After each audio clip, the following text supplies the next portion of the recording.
Olá, galera! Tudo bem? Terceirão. Vamos bater um papo agora sobre a lista 4 das nossas postagens. A lista 4 que tem como tema as noções iniciais de ondulatória, ok? Vamos lá então. Iniciando então aí a nossa lista, né? Falando um pouquinho de ondulatória. Só para relembrar, colocar aqui a equação fundamental da ondulatória, em que ele te dá a relação entre a velocidade de propagação, v, lambda, que é o comprimento de onda, que pode ser, você pode achar o comprimento de onda analisando a diferença, por exemplo, de comprimento entre duas cristas, ou entre dois vales, não é isso? O comprimento de um pulso de uma onda. E F é a frequência. A frequência é a quantidade de pulsos, de ondas, de oscilações que você tem por unidade de tempo. Lembrando que a velocidade de propagação depende do meio e a frequência depende da fonte, tá bom? Então vamos lá então. Olha a primeira questão, uma questão belíssima, tranquila do Enem de 2017. A epilação a laser, popularmente conhecida como depilação a laser, consiste na aplicação de uma fonte de luz para aquecer e causar uma lesão localizada e controlada nos folículos capilares. Para evitar que outros tecidos sejam danificados, selecionam-se comprimentos de onda que são absorvidos pela melanina presente nos pelos, mas que não afetam a oxihemoglobina do sangue e a água dos tecidos na região em que o tratamento será aplicado. Pelo que eu entendi, vai rolar uma danificação aí, né, dos pelos, mas oxihemoglobina do sangue e a água a gente não pode afetar, por motivos óbvios. A figura mostra como é a absorção de diferentes comprimentos de onda pela melanina, oxihemoglobina e a água. E ele me dá um gráfico. Qual é o comprimento de onda em nanômetros? Esse Nzinho é de nano, que é 1 bilionésimo, né, do metro, então é nanômetro, ideal para epilação a laser. Então tem aí 400, 700, 1100, 900 ou 500, ok? Vamos dar uma olhadinha de novo aí, ó. Olha aí o processo de epilação a laser sendo feito aí numa clínica. E a pergunta: para evitar que outros tecidos sejam danificados, selecionam-se comprimentos de onda que são absorvidos pela melanina presente nos pelos, então tem que absorver a melanina, mas não pode absorver oxihemoglobina nem água. Você repara que no gráfico, no eixo das ordenadas, você tem a absorção. Então, por exemplo, se você pegar um comprimento de onda de 500 nanômetros, se você ir subindo aqui, tem absorção de oxihemoglobina. Então, eu não posso pegar esse comprimento de onda, não. Tem de melanina? Tem, mas tem de oxihemoglobina e eu não quero. É claro que aqui não tem absorção de água, nem aparece água aqui, mas eu não posso escolher 500 nanômetros porque aqui tem absorção de oxihemoglobina.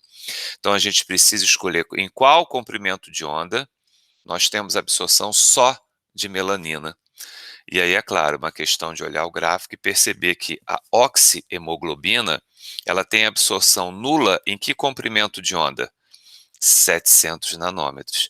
Então, esse é o comprimento de onda que a gente deve escolher. Repara que aqui, nesse comprimento de onda, você só tem absorção de melanina.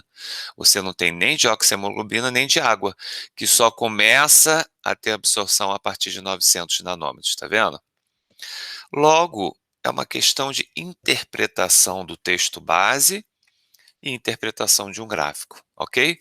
700 nanômetros, gabarito letra B de bola. Tudo bem com a primeira? Vamos então à segunda.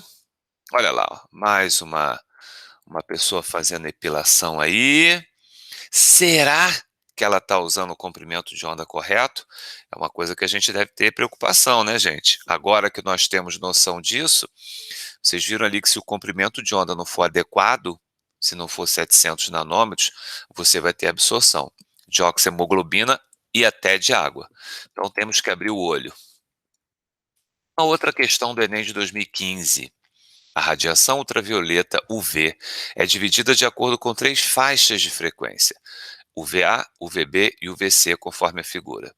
E aí tem aqui a faixa de frequência, tá vendo? A frequência em segunda menos 1, que é o hertz, UVA, UVB e UVC. Para selecionar um filtro solar que apresente absorção máxima na faixa de UVB, uma pessoa analisou os espectros de absorção da radiação UV de 5 filtros solares. E aí tem aqui os filtros, de novo uma questão envolvendo absorção e comprimento de onda, tá vendo? Ó? Aqui você tem absorbância, que tem a ver com a absorção do filtro, e o comprimento de onda. O filtro solar que a pessoa deve selecionar é o... Antes de eu descobrir qual dos filtros, eu preciso descobrir qual é o comprimento de onda. Porque se eu descobrir o comprimento de onda, eu vou saber aqui qual é o filtro, né, que você tem a maior absorção nesse comprimento de onda. Então, a primeira coisa que a gente vai ter que fazer é descobrir o comprimento de onda. Como é que a gente vai descobrir o comprimento de onda? Olha lá, eu quero nessa faixa do VB. Qual é a frequência que a gente tem aqui? Repara que isso aqui, ó, é 9 vezes 10 a 14. É a mesma coisa que 0,9 vezes 10 a 15. Então, aqui você tem de 0,9 vezes 10 a 15 a 1 vezes 10 a 15. Então, essa faixa aqui, ela está perto de 1 vezes 10 a 15, né? A gente pode aproximar a frequência dessa faixa da UVB que a gente quer para 1 vezes 10 a 15. Você está vendo que eu estou botando aproximado, ok? Então, a gente pode descobrir o comprimento de onda. É a velocidade de propagação dividido pela frequência. Velocidade da radiação eletromagnética, aproximadamente 3 vezes 10 oitava, que é a velocidade da luz, né? No vácuo, praticamente no ar, dividido pela frequência. Então, lambda é V sobre F. V, 3 vezes 10 oitava, F, 1 vezes 10 a 15. Quando você fizer essa continha, você vai ter 3 vezes 10 a menos 7 metros. Repara que aqui no nosso gráfico está tudo em nanômetro. Então, vamos passar essa nossa resposta para nanômetros. Você concorda que 3 vezes 10 a menos 7 é a mesma coisa que 300? Ó, eu acrescentei 2 zeros aqui no 3, mas tirei 2 zeros da potência. 300 vezes 10 a menos 9 metros. Só que o que é o 10 a menos 9? O 10 a menos 9 é um nanômetro. Então, eu posso colocar isso aí como sendo 300 nanômetros. Ou seja, nessa faixa de UVB, que eu tenho essa frequência de aproximadamente 10 a 15 Hz, eu tenho um comprimento de onda de 300 nanômetros, ok? Então, essa radiação, UVB, tem um comprimento de onda da ordem de 300 nanômetros. Agora eu volto para o meu gráfico. Vejo aqui onde que está o 300 nanômetros aproximadamente. Cadê o 300 aqui? Está mais ou menos aqui, tá vendo? Ó?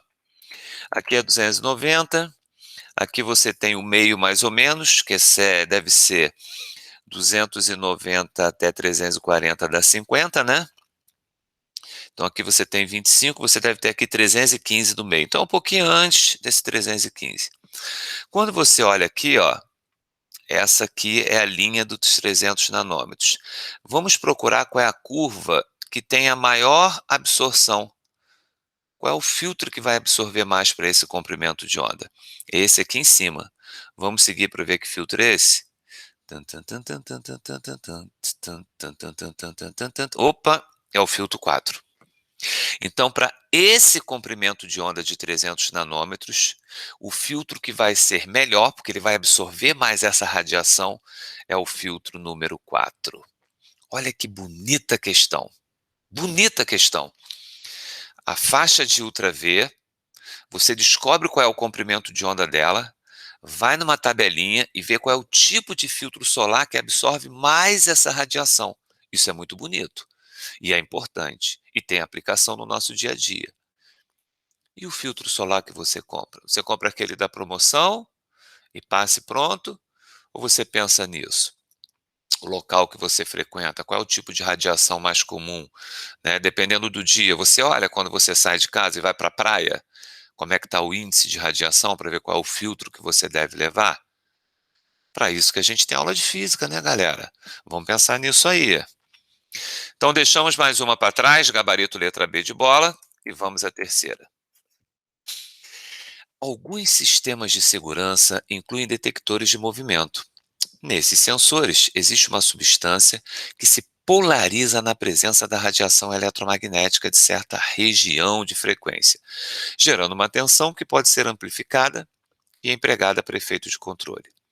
Quando uma pessoa se aproxima do sistema, a radiação emitida por seu corpo é detectada por esse tipo de sensor. Quando uma pessoa se aproxima do sistema, a radiação emitida por seu corpo é detectada por esse tipo de sensor. A radiação captada por esse detector encontra-se na região de frequência, então, luz visível, ultravioleta, infravermelho, micro-ondas ou ondas longas de rádio. Olha o capitão, nós emitimos radiação?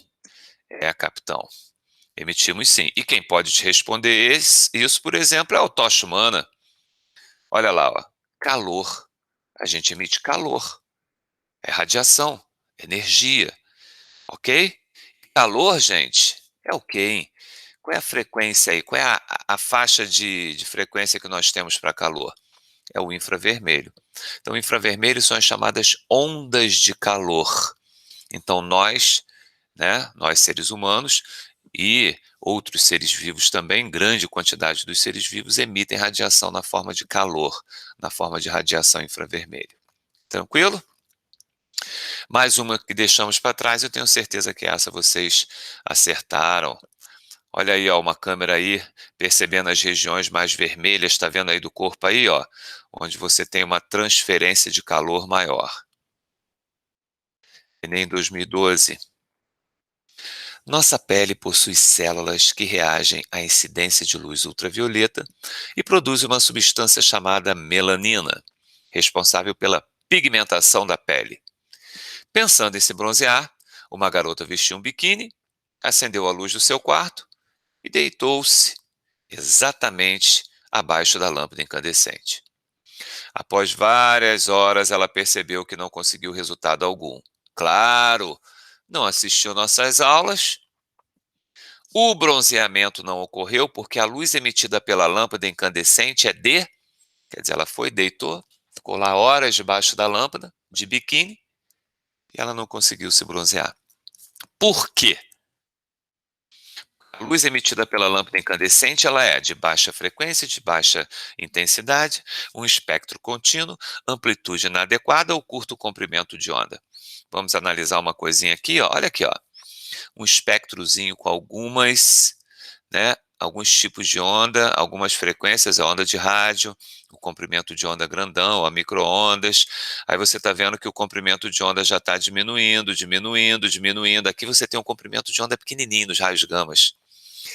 São extremamente perigosos. É radiação ionizante. Por quê? Tem um comprimento de onda tão pequenininho que ele entra com facilidade, atravessa a nossa pele.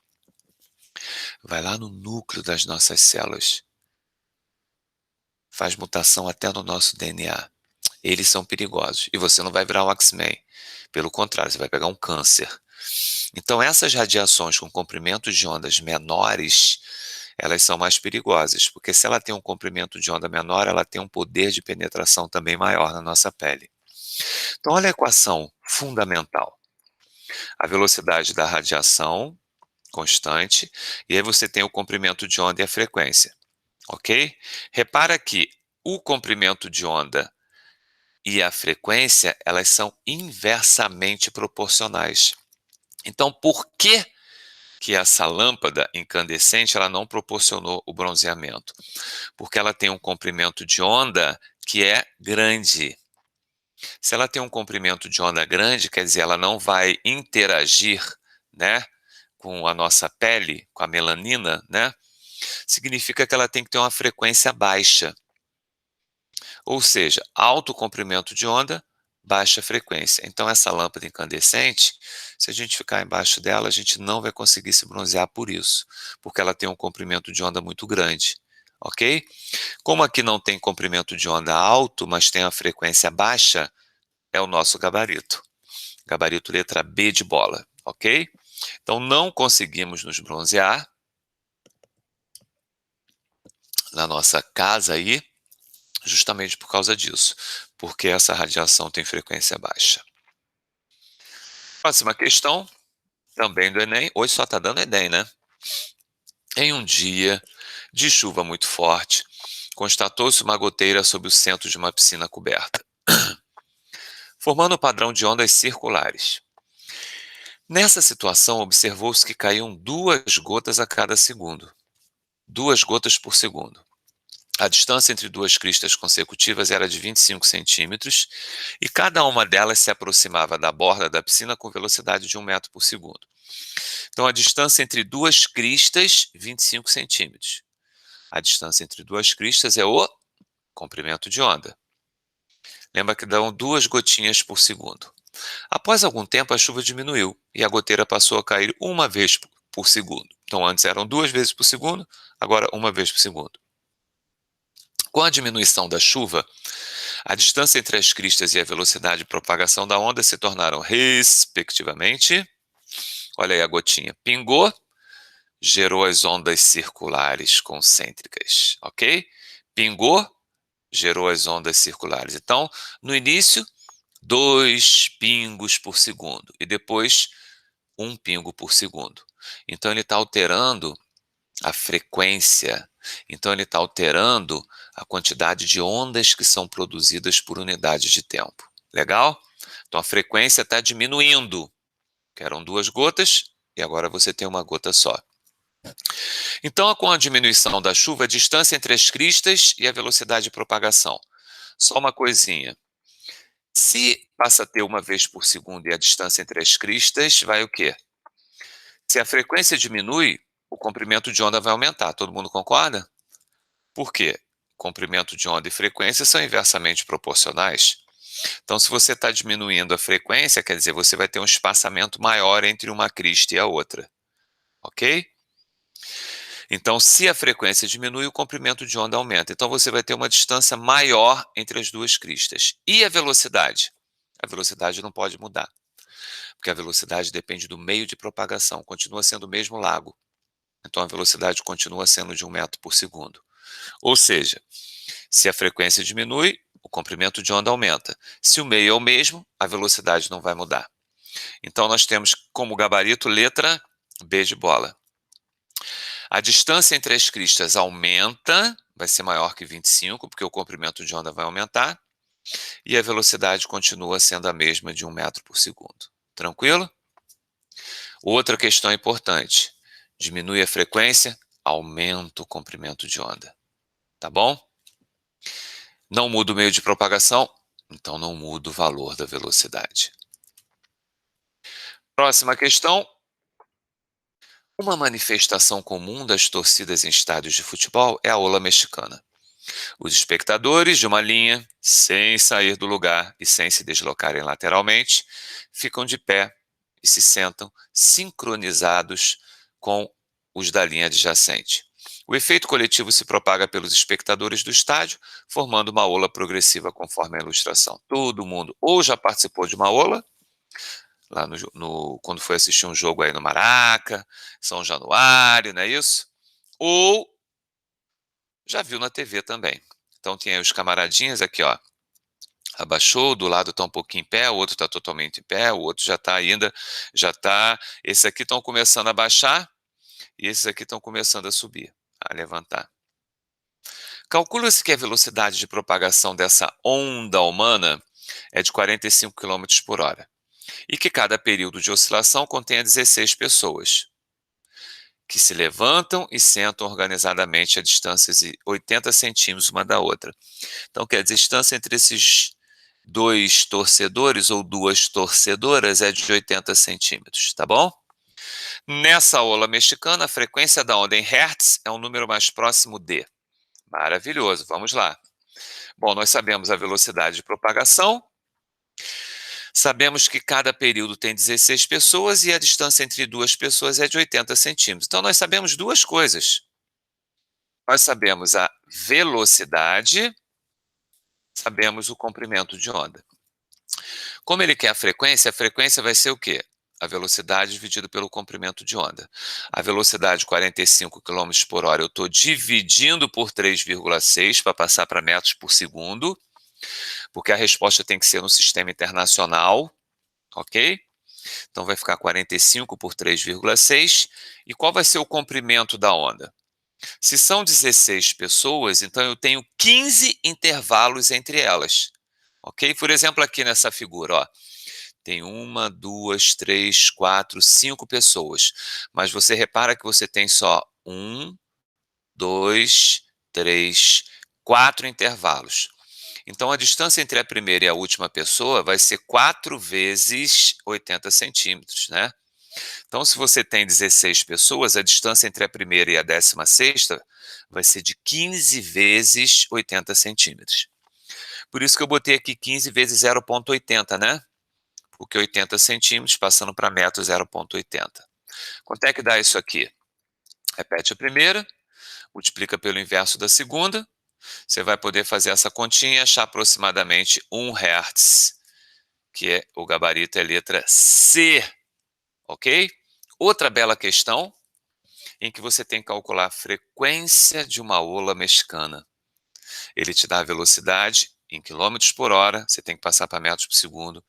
Ele te dá a distância entre duas pessoas em centímetros e ainda tem essa sutileza. A distância entre a primeira e a 16ª pessoa é de 15 vezes o intervalo que separa elas, tá bom? Então, com isso, nós fechamos a lista 4, ok? E logo, logo, nos veremos aí para o gabarito, com o gabarito comentado da lista 5, seguindo a sequência de ondulatória, tá bom? Tudo de bom para vocês, até a próxima. Vamos interromper a nossa